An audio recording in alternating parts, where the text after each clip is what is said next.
এবাৰ দেৰগাঁৱত কি ফুলিব পদুম ফুলিব পদুম ফুলিব এইবাৰ দেৰগাঁৱত কি ফুলিব পদুম ফুলিব পদুম ফুলিব এইবাৰ দেৰগাঁৱত কি ফুলিব পদুম ফুলিব পদুম ফুলিব কোনে ফুলাব কোনে ফুলাব আমি ফুলাম আমি ফুলাম এইবাৰ দেৰগাঁৱত কি ফুলিব পদুম ফুলিব পদুম ফুলিব কোনে ফুলাব কোনে ফুলাব আমি ফুলাম আমি ফুলাম এইবাৰ দেৰগাঁৱত কি ফুলিব পদুম ফুলিব পদুম ফুলিব কোনে ফুলাব কোনে ফুলাব আমি ফুলাম আমি ফুলাম ভাৰত মাতা কি ভাৰত মাতা কি ডক্টৰ হিমন্ত বিশ্ব শৰ্মা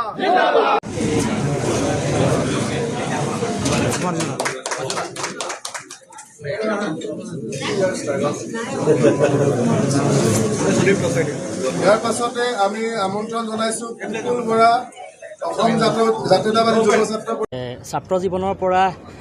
আহি পেলাই আমি যে চিন্তা চৰ্চা কৰিছোঁ আমাৰ সময়ত আমি ভাবিলোঁ যে বিজেপি দলটোৰ কাম কাজবিলাক আজি আমি বিগত প্ৰায় 5 বছৰমানৰ পৰা আমি চাই আছোঁ আৰু আমি দেখিছোঁ যে চৰকাৰখনে ইমানেই উন্নয়ন কৰিছে নিকা স্বচ্ছভাৱে তেওঁলোকে নিযুক্তি দিছে তাৰ লগে লগে ৰাস্তা ঘাটৰ উন্নয়ন হৈছে বা বিভিন্ন আমি যদি চাবলৈ যাওঁ আমাৰ যিখিনি ব্যৱস্থা সেই ব্যৱস্থাবিলাক খুব ভাল হৈছে সেই কথাবিলাক দেখি আমাৰ সকলো ছাত্ৰ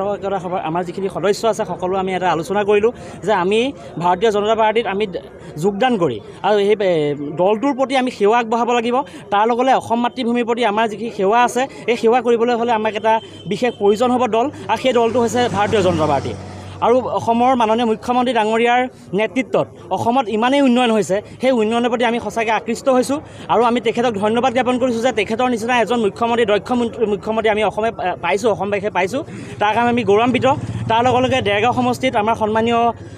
শ্ৰদ্ধাৰ আমাৰ যি মৃদুল দত্ত ছাৰ আমাৰ এইবাৰ পাইছে বিধায়ক হিচাপে তেওঁ হোৱাৰ এক সপোন আছিল আৰু তেখেতে পাইছে সেইটো আমি যথেষ্ট ভাল পাইছোঁ তেখেত এজন আমাৰ দলৰ 35 বছৰ ধৰি তেখেতে এই দলৰ সেৱা আগবঢ়াইছিলে আৰু সেই ফল হিচাপে তেওঁ সেই পাইছে আমি তেখেতক ধন্যবাদ জনাইছোঁ তাৰ লগে লগে অনাগত দিনত আমাৰ কিছুমান সপোন আছে সপোন দেৰগাঁৱক লৈ সপোন আছে কি সপোন আছে যে দেৰগাঁওখনত আমাৰ কিছু ৰাস্তা ঘাটৰ সমস্যাটো আছে কিন্তু আটাইতকৈ যদি চাই চিকিৎসাৰ ক্ষেত্ৰত আমাৰ পিছ পৰি আছে সেইবিলাক কথাও আগবঢ়াব লাগিব সেই চিন্তাবিলাক আছে কেনেকৈ ধৰণে আমি আগবঢ়াই নিব পাৰোঁ আমি শৈক্ষিক দিশত কেনেকৈ ধৰণে আমি আগবঢ়াই নিব পাৰোঁ সাংস্কৃতিকভাৱে কেনেকৈ ধৰণে আমি আগবঢ়াই নিব পাৰোঁ সেই চিন্তা চৰ্চাবিলাক আছে সেই চিন্তা চৰ্চাবিলাক আগত লৈ আমি ভাৰতীয় জনতা পাৰ্টীলৈ আমি আহিছোঁ আৰু অনাগত দিনত এই দলটোৰ হৈ আমি কাম কৰি যাম বুলি প্ৰতিশ্ৰুতিবদ্ধ আজি আমাৰ লগত প্ৰায়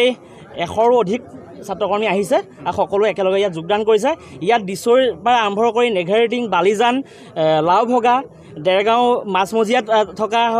আমাৰ ছাত্ৰকৰ্মী আছিলে তাৰ লগে লগে আপোনাৰ কোৰালগুৰি আছে বৰুৱা গাঁও আছে ফেটাক আছে বিভিন্ন অঞ্চলৰ পৰা সকলো মিলাই প্ৰায় 100ৰো অধিক ছাত্ৰই আজি যোগদান কৰিছে সকলো আছু ত্যাগ কৰিলে তাত সকলো আছু নহয় আছু ছাত্ৰ সন্থাৰ প্ৰায় আমাৰ